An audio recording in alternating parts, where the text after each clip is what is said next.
What up, what up, what up? It is fall time in Pennsylvania. Some guys have asked for some pond updates.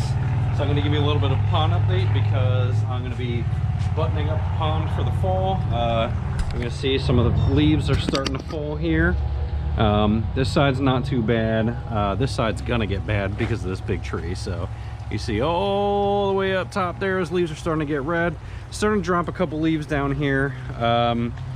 The goldfish pond is getting some of the leaves at the bottom of the pond. You're going to see though, otherwise it is crystal clear. This pond is always crystal clear. I literally do nothing, absolutely nothing to this pond, and this pond always looks fabulous. We had a couple babies in here. Actually, I'm going to say I only found one baby in here. He's black. Actually, you know what? There were two. I'm trying to think now. I think there were two. There were two black babies. One of them already turned orange. It's a small one there. Black is really hard to stay in goldfish. And there's another one that's a bit smaller. It must have been born afterwards. And he's actually still black. I don't even know how many fish we have in here at this point. 13 maybe, 13 goldfish. That's one thing. Now is the koi pond. The koi pond is doing great. I had some struggles with it at the beginning of the summer with single cell algae.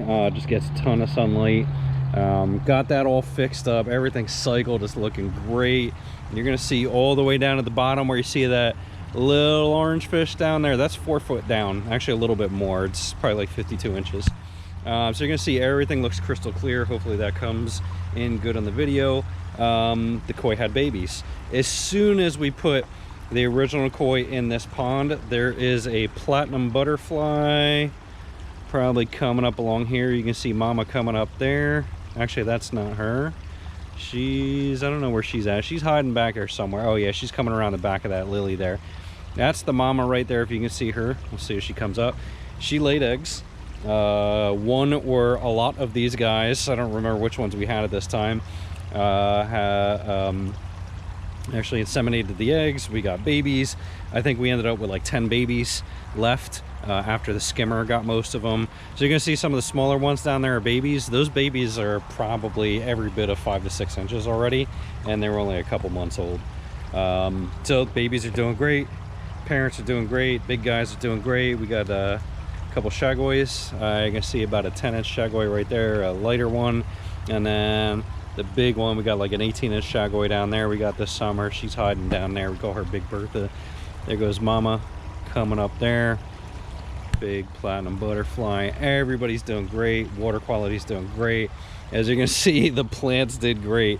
I was struggling with these water lettuce at the beginning of summer. I only bought like 3 of these. 3 or 5 maybe. I think I bought 3 to put over here, 2 to put over there. I've been throwing away so much water lettuce because it's just spread immensely. Same thing with the hyacinths. I had such a hard time with hyacinths both last summer and this summer, and you're gonna see these things just exploded. Once I put the hyacinths up, I had rocks actually up on the waterfall, and once I put those hyacinths up there just to get them out of the way because I was tired of them getting sucked in the skimmer. As you're gonna see, there's a water lettuce over there. As soon as I put these things in the skimmer or in the waterfall, they immediately blew up and they just did awesome. They are filtering so much.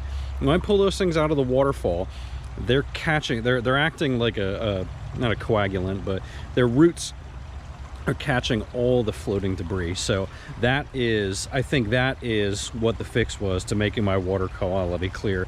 As soon as I put those up there, immediately everything got better. So this is kind of sort of acting like a bog.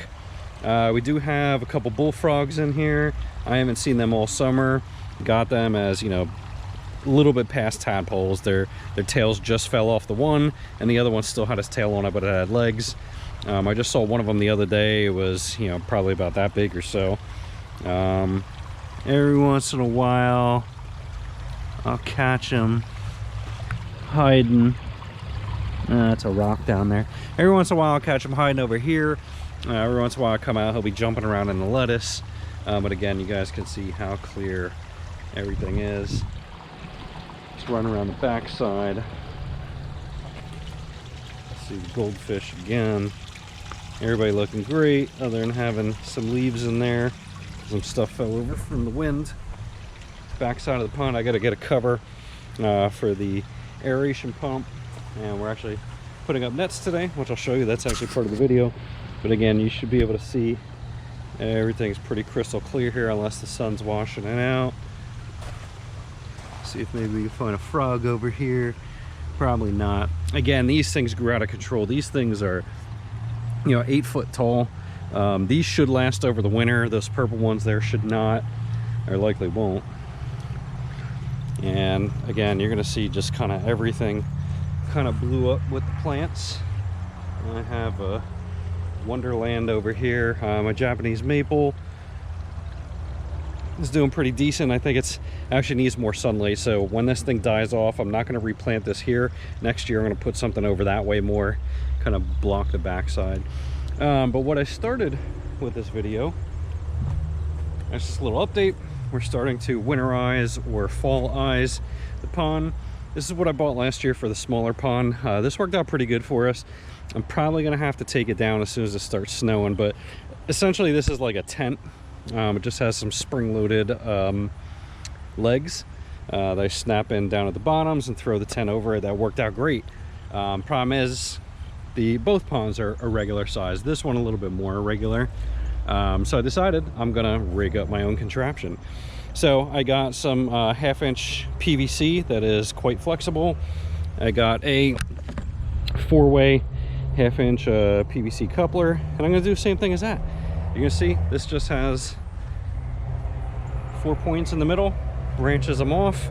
I'm actually going to put some rebar down in the mulch and then just put this in the middle, and I'm going to do the same type of contraption. I'm going to drill a couple holes in the poles to get the net around it and actually zip tie it to get it started over the middle, and then try and somehow get it down. I think it's going to be a little bit of a pain walking around this because of all the vegetation, but that is my idea. What is going to happen today? Got a 20 by 30 net that has some stakes. We're going to try this out. My wife said I need to have a bucket next time I try and catch a fish. I don't think she realizes how big these fish are and how small that bucket really is, but I let her get it and argue with her. So I'm going to go ahead and get started. Gonna get my wife to help me put this one in the pond. I'm going to get a drill and start rigging something up for this, see if I can find some rebar back in the shed, and we'll go at it. You can notice a random boulder in the middle of my yard here. I excavated that boulder all the way out back, and this thing is heavy. How I got it all the way around the fence and all the way around, I don't even remember. It wasn't easy, but it's been sitting here for like 2 months because it's too heavy for me to flip it back over. Eventually I guess I'll get to it, but it hasn't been the priority. Same thing with the grass. I got to replant some grass around here, but honestly I'm probably going to end up having to extend the pond next year because we got 30 koi in there that I know of right now.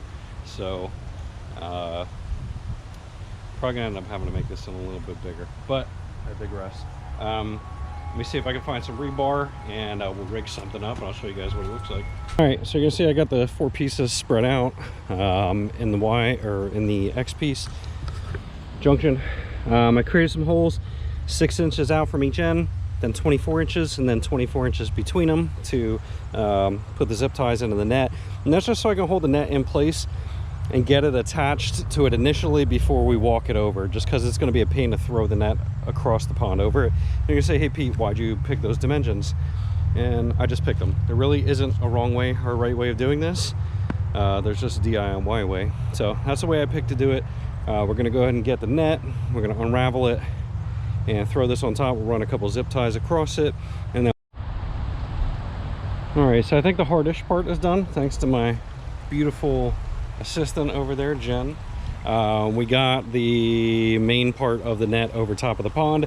Now I'm just going to put a post up there, there, there, and there, and then I'm just going to go straight down on the piping and erect it, and it's kind of bow over similar to that, I hope. Again, we're going to kind of see how it works. In my head, it seems like it would work out pretty good, but we're going to see how it works out. All right, so I got it erected.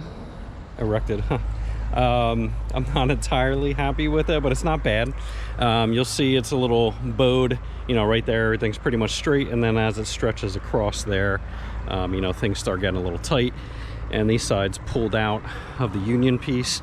But it's good enough. I mean, it'll protect. I don't know if it'll stay. I guess we're gonna find out the first time we get a windstorm or a rainstorm or something. So I got some extra tent stakes with this setup, so I'm just gonna go ahead and drive some stakes around, kind of pull this around the plants as best that I can, try not to ruin the plants, especially a really expensive Japanese maple there.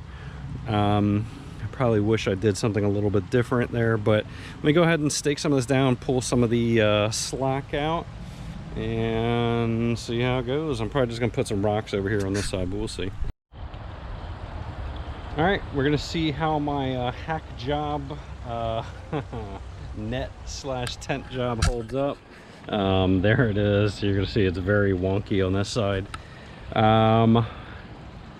Maybe if I drove the stakes down a little bit more on that side. I think that's why that's like that. I think the stakes are up a little bit higher. I probably drove them down more over there, but you see I staked around all the way around, put a log over here on this side because the liner's back all the way. But the fish should be safe, especially on this side. From the side that the birds are going to attack from, they're definitely safe over here.